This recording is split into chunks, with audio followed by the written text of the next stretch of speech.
Hello and welcome to the sixth and final Wheel of Time diary on book 6 of the series Lord of Chaos. A pretty epic conclusion, I'll say right up front, because this is a book that I've had like a little bit of mixed feelings on kind of as the weeks have gone on while reading. Like one week I was really enjoying it, the next week it was dragging a little bit, the next week it was like, okay, yeah, there's some really good big stuff here, and then the next week it was like, I don't know, I'm a little bit more iffy on the stuff that has happened. And that's kind of been the way that I felt about Lord of Chaos, to not get too far into specifics, because starting off just as I normally do with spoiler free, I kind of have to say that Lord of Chaos for much of its runtime felt like the most bloated book in the series to me. The first third or so of it I would have argued was maybe even the best, like as far as an objective measure can be made for the quality of a book. The first about 1/3 of Lord of Chaos, I was like, okay, this has a real place in the discussion of best Wheel of Time book. Then the middle third really started dragging in a lot of places for me, and the final third has had a mixed bag between a lot of great stuff, a lot of stuff that I really enjoyed, a lot of moments and scenes, especially here basically at the end now, that were really enjoyable, were really good, but then also a few scenes that I just felt were either completely unnecessary or just are kind of on account of some of the characters and some of the interactions in them just feeling unnecessary. And my continued complaints about one specific character just kind of being a wet blanket, being the one thing about the series that is like, I really kind of wish this wasn't here. One character in particular that frankly could be completely deleted from the series and nothing of value would be lost. Maybe even if certain scenes that character's in, maybe if they weren't better, they definitely wouldn't be worse with her non-existence. And I definitely felt that way through a couple of moments in the reading this week. Speaking of the reading this week in particular, here at the very end, I spent about 7.5 hours reading Lord of Chaos over this final little bit of October here. And that brings my total of reading for the entire novel, the entire entry as a whole, to 44.5 hours or so, which is actually about 2 hours longer than I spent with The Shadow Rising, even though The Shadow Rising is a few thousand words longer, surprisingly enough. So I definitely have spent a not insignificant amount of time with this entry, and I think on account of a couple of those sections, especially in the middle, dragging a little bit, is probably why this one took just a couple of hours longer. With just a couple hours there, the margin of error as far as like words per minute is really not that different, so it's not really anything too crazy or too much to get bogged down on. But yeah, I read quite a bit over the last week, about 110 pages or so to finish out the book. That is chapters 47 through 55, plus of course the epilogue. So to discuss how we're going to structure this video, basically all of the episodes for Lord of Chaos up to this point I have structured in the manner of basically doing chapter by chapter, because that's been a good way to cover it, doing the reveals in the order that they're given in the book, regardless of what plotline is going on. This time around, one of the plot lines is definitely concluded, and concluded pretty early. I would say chapters 47 through 48, and then 42 afterwards, or sorry, 47 and 48 and 52 afterwards, basically wrap up one of the plot lines for the book, basically. And then there's a couple like loose ends as little hints at kind of what's maybe to come in the future with the plot line, or questions to have us wondering about as readers moving forward into the next segment of the series in the epilogue. So we're going to discuss chapters 47, 48, 52, and then most of what comes in the epilogue. And then we'll cover all of the rest of that, or all of the rest of the reading over the week, because that's basically one culminated plot line and one climactic conclusion for the book that I enjoyed quite a bit.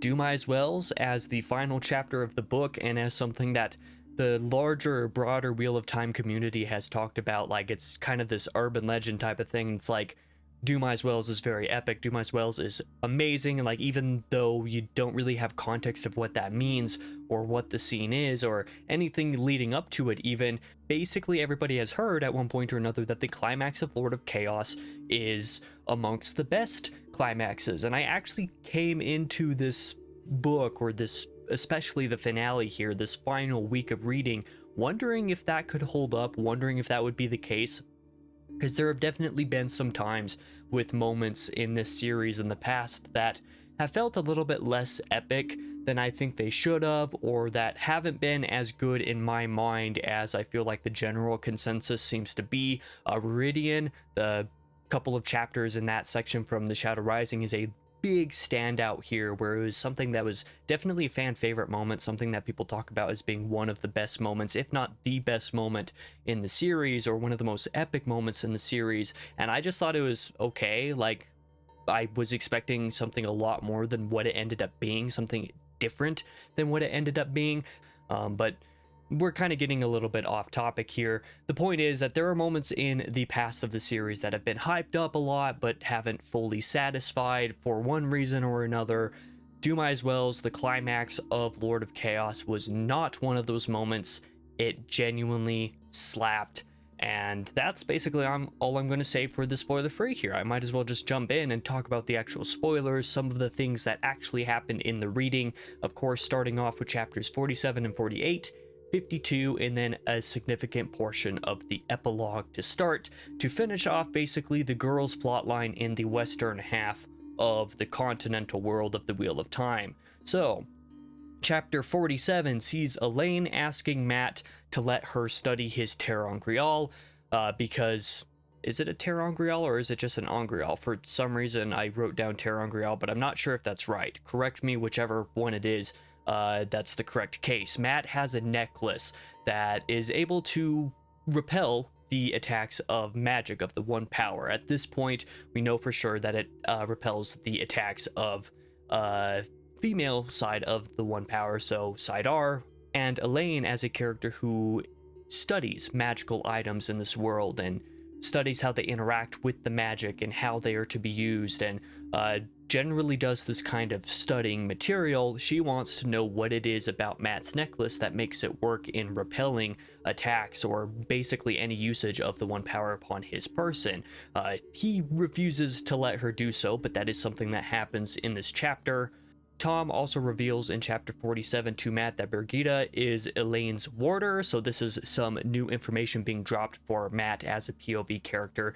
Pretty significant reveal, all things considered, because it's generally considered, it's kind of a political type of controversy here. Not only has Egwene risen people like Nynaeve and Elaine as people who were just accepted prior to full-blown Aes Sedai, just basically as a diktat of her being the Amerlin seat, Elaine, being in full Aes Sedai now, has revealed that she has bonded Birgitta, but she hasn't really revealed this. Is just kind of a thing that a couple of people know, but that is something that is revealed to Matt now. There's some questions surrounding that, especially as the group kind of comes together. Matt and Tom and Sandar and Nynaeve and Elaine, and then a couple of other Aes Sedai as well, and then whoever's joining them as they travel down south to Abu Dar from Saladar.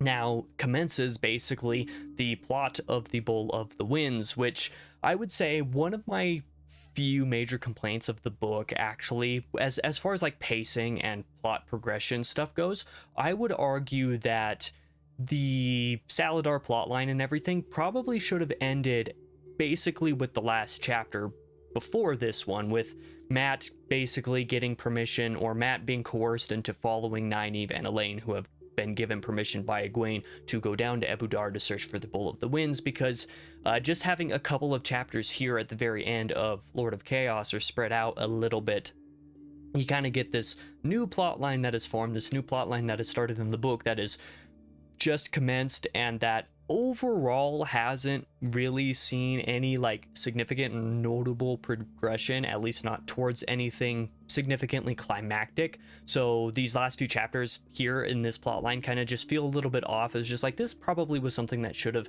been at the start of the next book rather than at the end here. This is probably a little bit of why I felt last week, or at least notated in last week's diary, that I felt like I was reading the beginning of a book again instead of the last couple hundred pages of a book in the series, largely because of the direction of this plot line, but then also because of some of the other plot line stuff just not really moving forward quite enough to satisfy me at the time. But this is something that happens anyway. The end of the plot line here is this group traveling south to Ebudar and then reaching Ebudar. So Aviendha and Birgitte go to scout out Ebudar in the beginning of chapter 48. Meanwhile, Elaine and Nynaeve are summoned to see the queen of the region, Tylin, and basically have a meeting there with what their purpose is in Ebudar, what it is they're trying to do, what it is they're searching for, which is the bowl. So Elaine reveals everything about their desire to find the bowl, everything about their journey, everything about their intended journey as far as Nynaeve and Elaine have really determined at this point, searching for the bowl. And Tylin kind of is a little bit more receptive of this because these two Aes Sedai, who have just barely been risen as Aes Sedai, are very forthcoming about what their purposes are, whereas Aes Sedai are usually very not. So Tylin is kind of taken off guard by this fact a little bit. She ostensibly accepts to help however she can, even though she says she can't really help that much as far as finding the bowl is concerned, but that is definitely something that happens. Chapter 52 is a little bit more of this searching. So while searching Ebudar for the bowl, Elaine and Birgitte notice a Domani wilder amongst the city, or in the city. This is a particular note. Elaine's kind of wondering when she kind of comes across this. She's like, okay, why is there a Domani wilder here? Like, what is behind all of this? It's kind of a mystery, especially because this wilder seems to be rather respected by the folk of the city. This wilder tries to heal a man who is injured, killed in a duel in the city, because this is something that happens in Ebudar. A lot of the men just kind of duel each other, it seems. This Domani wilder tries to heal one and is unable to. So whatever this means for the plotline, not entirely sure, but it is definitely worth noting that there was a Domani wilder here that Elaine is now aware of. Elaine and Nynaeve in chapter 52 also report that they don't really have a location for the bowl to Egwene and Tel'aran'rhiod. They figured that they might only be here for, 10 days or something like that, locating the bowl. It's now been something like 11 days or whatever is specified.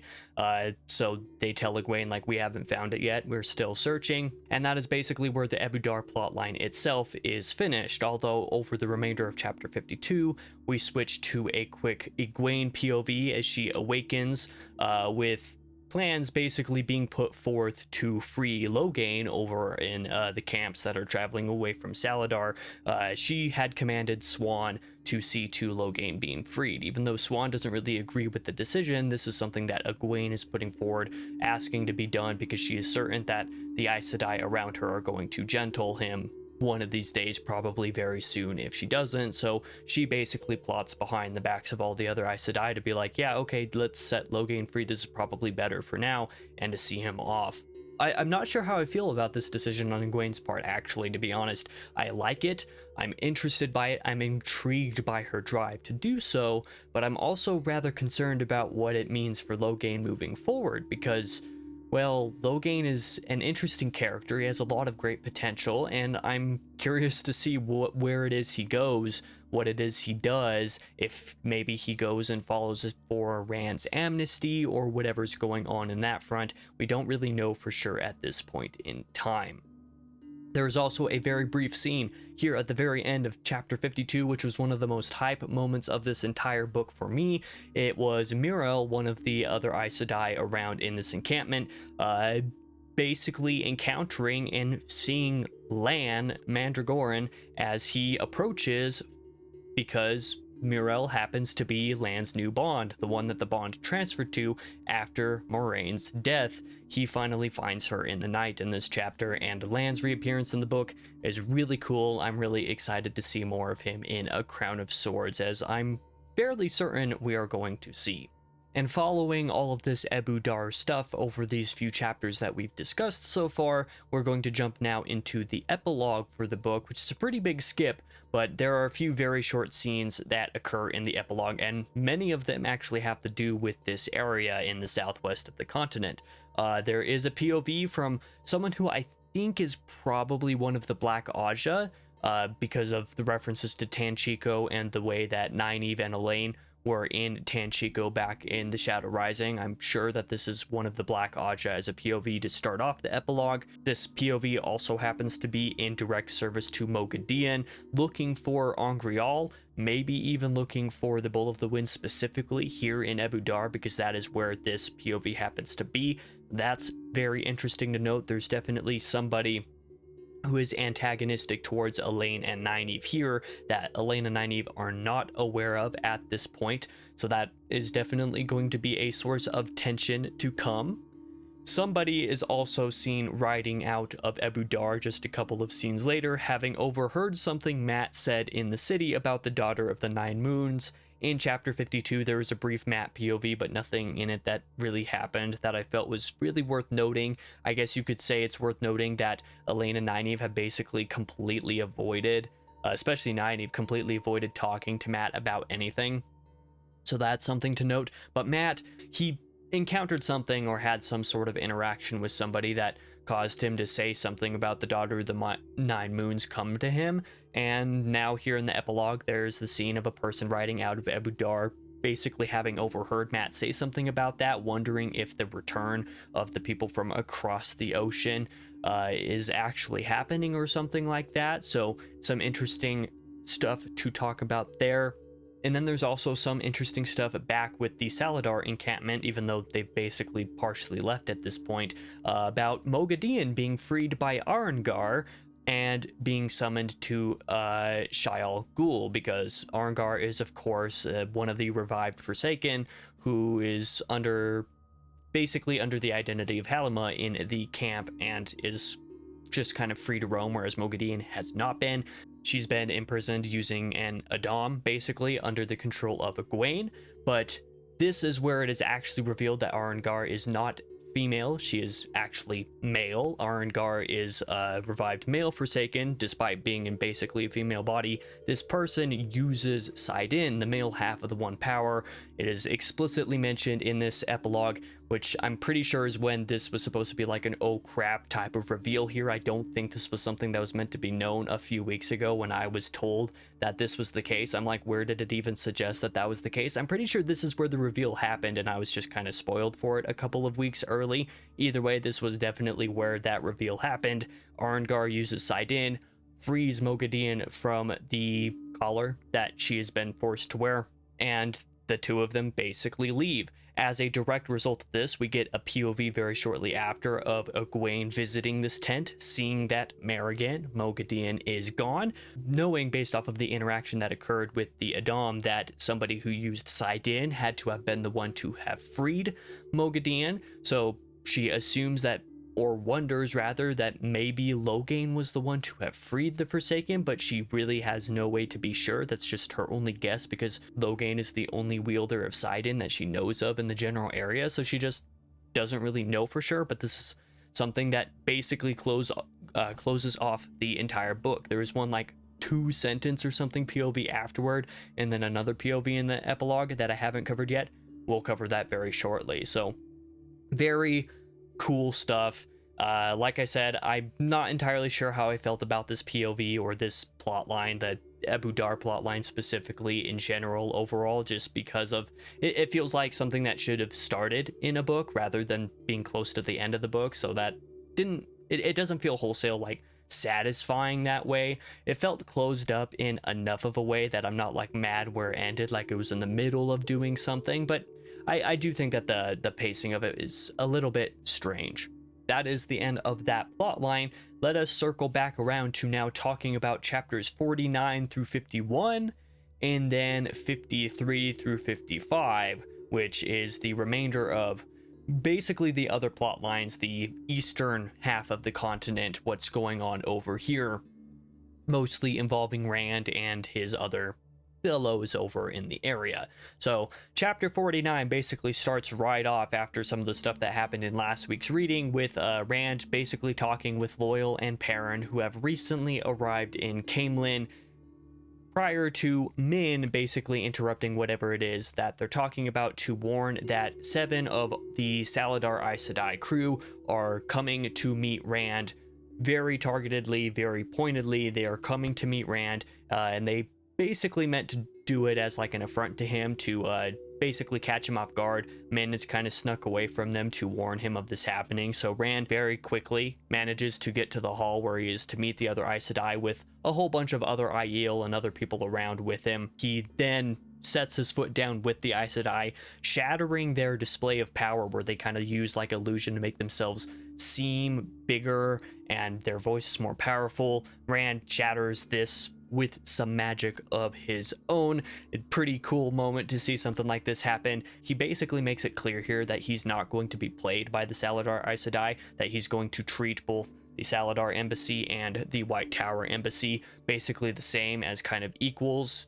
After the meeting, you know, obviously some of the Aes Sedai return to the inn, but before they're able to get there, Min returns to the inn that all of the Aes Sedai are staying at anyway. She gets a hint at what the Aes Sedai are trying to do with Rand. She doesn't get a whole lot of information on this front, but she does get a little bit right before 2 more Aes Sedai, who were once long before sent away to the Aiel Waste to try to find Rand. They have now arrived basically back in the mainland and happen to be now in Camelin, which totals 13 Aes Sedai are now in Camelin. This includes the 9 Aes Sedai, the embassy, the original embassy from Saladar, and then Viren and Alana as well, who had arrived with all of the 2 Rivers girls, and then now these other 2 that came back from the Waste, which totals now 13 Aes Sedai, which is a bad omen for Rand, because 13 Aes Sedai who want to gentle him could very easily gentle him. He essentially freaks out. He like panics and is like, okay, that's actually really not good for there to be these Aes Sedai here. We're going to leave now. He takes Min and Perrin and Loyal and a whole bunch of other people and basically flee immediately to Carrion, with having given a warning to Marana as well, who is supposedly, but not anymore, the head of the embassy from Saladar, basically saying, yeah, I'm in Carrion now, you can follow me if you want, but do not bring more than X number of Aes Sedai. I believe he limited it to 6 Aes Sedai. I know the games you're trying to play, there's 13 Aes Sedai in Camelin now, I'm not going to let you do that, absolutely not. And so that's what he does. He flees to Carrion, and he basically expects for Alana to be one of the crew meant to follow him, because Alana, being bonded with him, knows essentially where he is, or knows how to get to him, is able to follow that signal to be able to lead Aes Sedai there. As I hinted at, Marana's embassy is basically shattered. The 2 new arrival Aes Sedai from the Waste essentially take charge away from Marana and form some parties, 2 separate parties, one of which to take the 2 River girls to be trained, and then the rest of them go to Carrion despite Rand's warning. I believe a total of 9 of them, if I'm not mistaken, somewhere around there, instead of the 6 that Rand initially tried to limit it to, or at least limited them to according to the warning. Chapter 50 sees Rand considering giving political weight equal to both the Saladar and White Tower Aes Sedai embassies, something that I just hinted at a few minutes ago as well. Favoring neither side over the other is kind of a political ploy. Rand also meets in this chapter with many nobles in Carrion, both of the Carrionan type and of the Terran type, while having Min give him viewings of them all. She gives him the warning. One particular worth noting is that the Terran nobles are all to meet grisly deaths in various different forms. Like a couple of them are going to be poisoned, a couple of them are going to be killed in other ways. So that's a little bit foreboding. We'll talk about that in not too long. Perrin also combats Berylane, targeting him in this chapter for unknown reasons, kind of creating a sort of love triangle, I guess, of sorts here. Zareen's existence continues to prove useless in this scene as well in chapter 50, beyond just being kind of annoying. I would say you can have like this sort of interesting dynamic between a Perrin and then whatever is going on with Berylane, whatever it is she's trying to do with Perrin. It's kind of undetermined at this point, and I continue to see really no point in Zareen existing in the book. Like, if you completely remove her from this plot is arguably less annoying because Perrin's not just completely fixated on her in weird, strange ways. But that's definitely a personal issue, I know that. But chapter 50 was one of the most eye-rolly moments of the book for me up to this point. There is actually one a little bit later here in just a couple of chapters that is even worse, but I don't understand why this character exists to make Perrin a less interesting character. Perrin is infinitely less interesting as he exists in this current format, but whatever. We'll move on to chapter 51, where Rand is to meet with a few of the Aes Sedai. But it turns out, oh no, Min isn't around for whatever reason. She disappears just in time for Coirin and some of the other Aes Sedai from the White Tower, because they are here in Carrion while the, Saladar bunch are still trying to follow after leaving Caemlyn. Coirin and others are to meet with Rand here in Carrion. Min has disappeared, and oh no, it seems like there are a few more than just 3 Aes Sedai here. They sneak in, very many more than that. They shield Rand very easily, stuff him into a chest that they're able to bring in with servants who are other Aes Sedai hidden, basically disguise themselves, and are able to sneak Rand out of the palace and out of Carrion entire in a chest, telling the others, like the guards, the Aiel and such, that he just traveled away in the middle of the meeting. He is now being held in a prison elsewhere in the city, where they're basically going to hold out here, the White Tower Aes Sedai, for a few days, under the guise of being like, okay, we're going to wait for him to return, and if he doesn't return, even though we know exactly where he is, then we're just going to leave for the White Tower now, because there's no point in staying. Rand assumes, get a tiny little bit of POV from him at the very end, that he assumes while he's stuck in the chest here that, like, or at least while he's stuck in the prison, because there's 6 Aes Sedai having to channel to keep him shielded actively, he's like, okay, there's got to be someone out there in the city who can tell that there's channeling going on here. And then there's another POV following Sulin, I believe it is, who does walk actually past the building where Rand is being held captive actively in the chapter, basically noting that Aes Sedai have been channeling in here pretty constantly for basically the entire time they've been here, so they just don't really take notice of it, assume that it's just whatever it is that they're doing that's normal, something the Aes Sedai probably planned on doing from the very beginning in order to keep suspicion about that down, before happening to leave a few days later. Chapter 53 sees us having a little bit more of the Perrin, Zareen, Berylane drama stuff that I'm not really interested in it. I don't like it. It's kind of dumb. I think it's really silly. But the important thing to note here at the beginning of chapter 53 is that Berylane enters Perrin's chambers, where Loyal and Zareen also are. She enters with Rand's sword, basically suggesting that he probably didn't actually go off on his own now that it's been 6 days since he just kind of disappeared, and since Min also disappeared as well. They are finally able to determine and piece together that he was probably just straight up kidnapped by the Aes Sedai, because they are now a few days gone as well out of Carrion, and that they probably took him out in the chests. I had a discussion with Reen actually just this morning, having finished the book on Sunday, October 27th, about some of the issues that he had with the scene. He is not as into the fact that the Aes Sedai were able to just kind of sneak in and take Rand out without anybody causing suspicion, at least not for 6 days. I can kind of see this complaint, actually. I had a little bit of the same question myself, but at the same time, I can also see how it does make sense. Aes Sedai being able to hide themselves, disguise themselves, especially from the maidens, makes complete sense, because the maidens themselves don't necessarily have the ability to channel, so they wouldn't be able to tell that multiple other people in this little group of servants, for example, that went to go see Rand this last time before kidnapping him, were actually Aes Sedai and not just servants, because they wouldn't have been able to see the flows of the power being used. I could see where there's some complaints to be had here. I don't necessarily share with those, but I thought that was something worth noting at the very least. Following this determination that Rand was definitely kidnapped, you have one of the Carrion people here, Dobrain. I don't really remember him, but I recognize his name from previous in the series. Dobrain commits to having about 500 of his men come to try to save Rand, because Perrin is going to go after them. Perrin's going to recruit wolves along the way to try to help save Rand as well.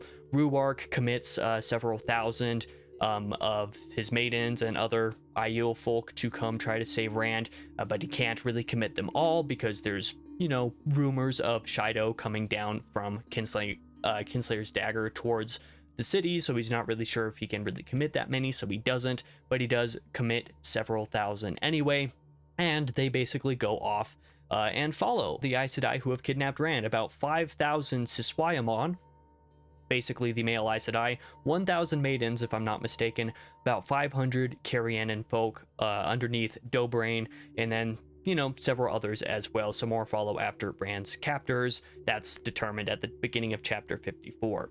Back to 53 a little bit, to a little bit of Rand's specific POV. You get Rand being punished following an attempt that he made to escape when he discovered that Min was also in this little, this convoy that the Aes Sedai have transporting him, because when they kidnapped him, they obviously took her as well.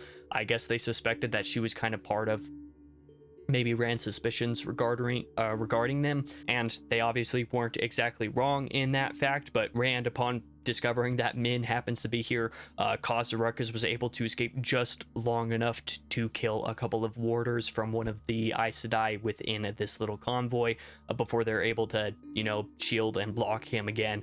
Min causes some sort of disturbance the next day as well, which causes some extra punishment that they have to give to Rand, so they're just keeping him boxed up basically perpetually for several days while they're traveling and while Perrin's company is following after them. It sounds like an absolutely miserable time, but, some pretty significant developments as well. Rand and Lews Therin, while in the chest, basically, Rand is combating with Lews Therin in his head. They kind of actually seem to acknowledge each other fully for once. Rand being like, will you, actually help me so that we can escape this? And then Lews Therin's like, no, you're going to help me. So they're, talking to each other for, 2 lines, and that's it. But interesting, kind of interesting and fun to see the kind of development of the Lews Therin voice character stuck in Rand's head over the course of Lord of Chaos. Interested to see how that will continue to develop over the next couple of books. Chapter 54, like I said, basically has the whole group of people starting to chase after Rand. Along the way, they meet and join with Viren and Alana and, all of those. The 9 Aes Sedai, right around 16, 18 warders, I forget how many exact warders, and then a few hundred Two Rivers archers that are also kind of following along.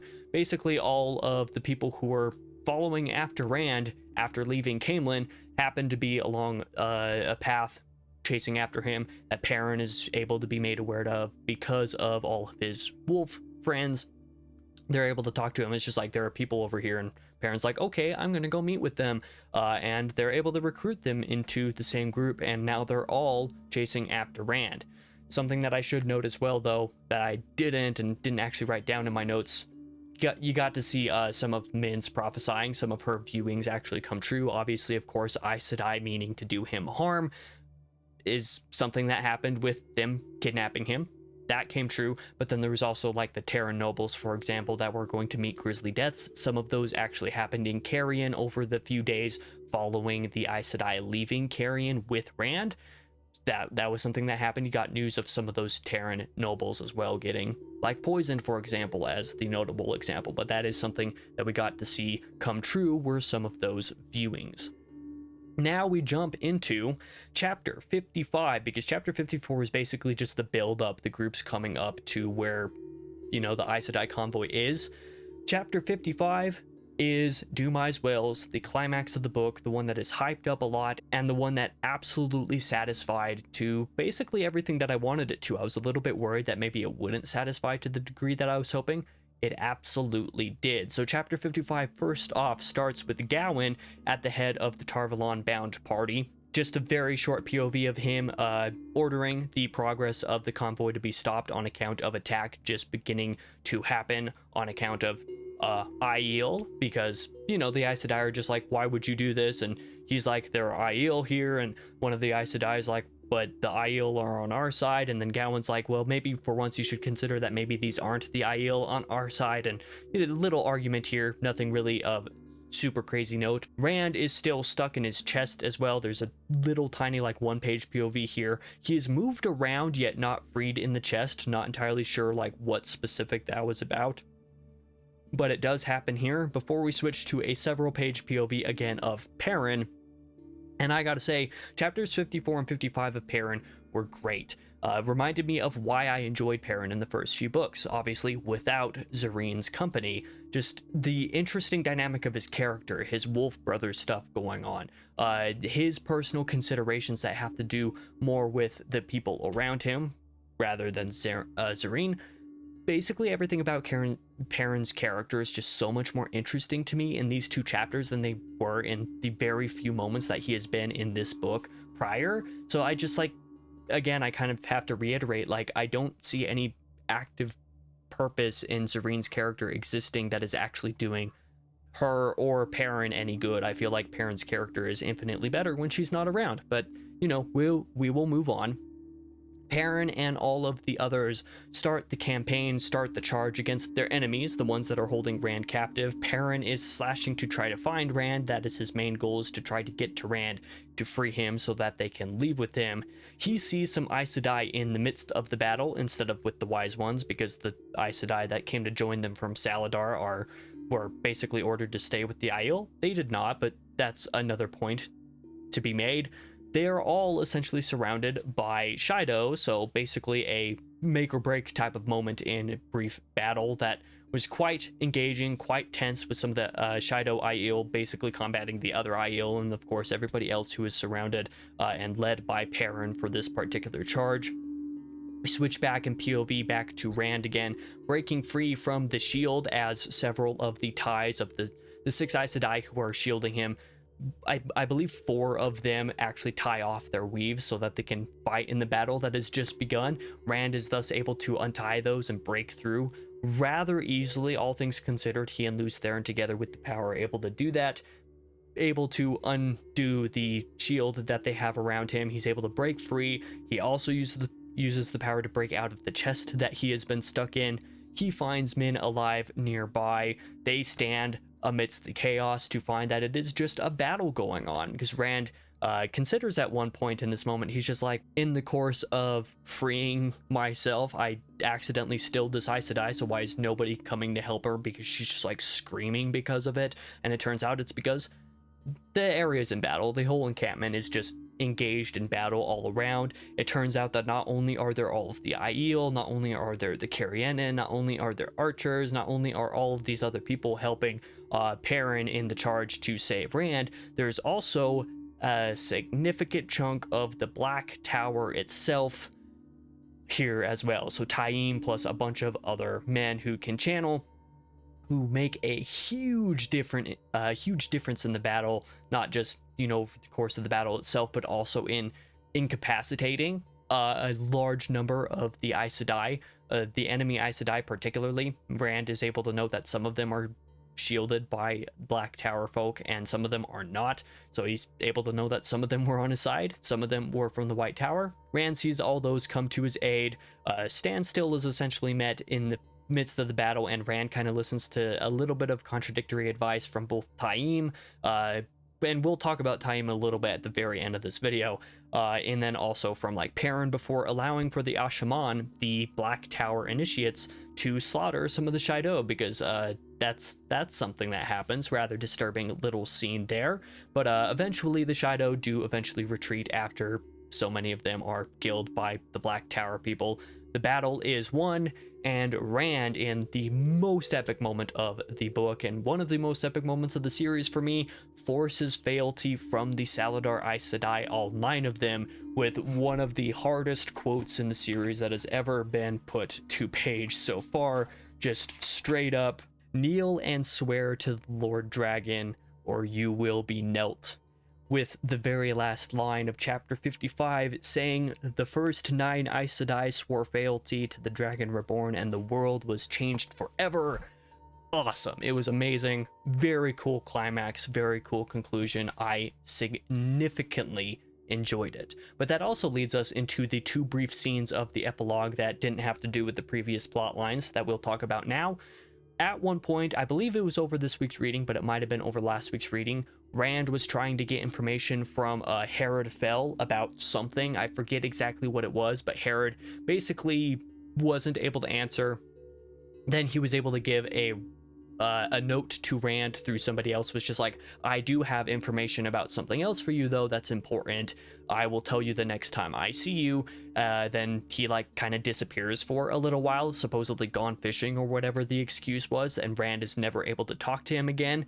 In this epilogue, it seems that Herod Fell, Rand's big information guy, is murdered by some unknown assailant, just ripped limb from limb.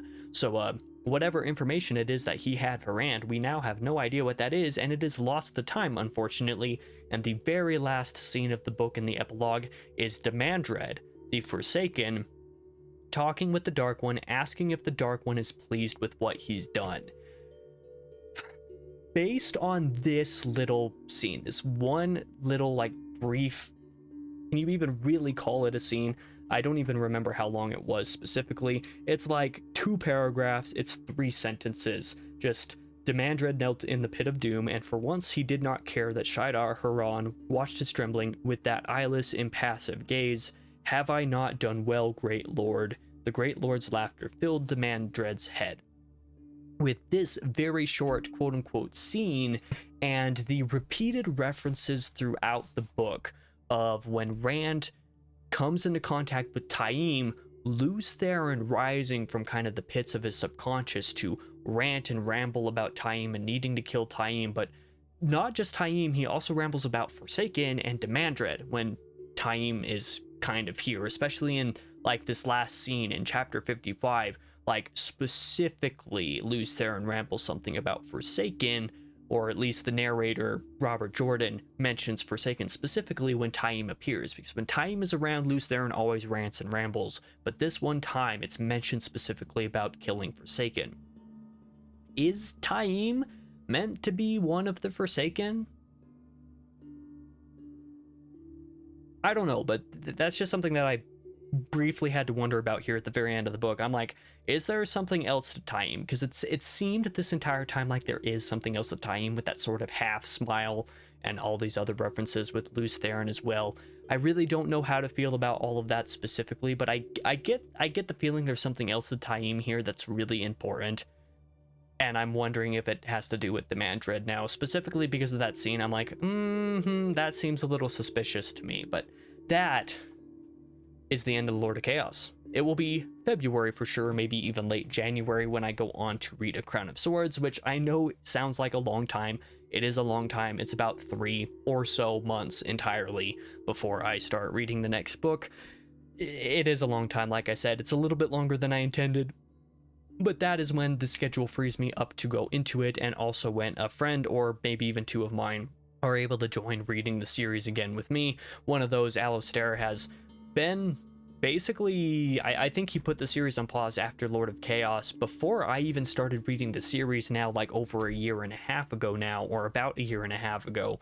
So it's going to be his time starting next year for us to read the books together. But moving forward in the series, actually, I should talk about this specifically. The next several books, so A Crown of Swords all the way through Knife of Dreams, the remainder of Robert Jordan's output in the series, I am going to be reading in 2025. I'm very excited to be doing that starting in February every other month. That is something to look forward to. So we do have another few month gap in between this book and the next one. Again, I'm sorry, but then it'll be rather quick going on just every other month for the next 4 or 5 books in the series, and that's what next year is going to look like.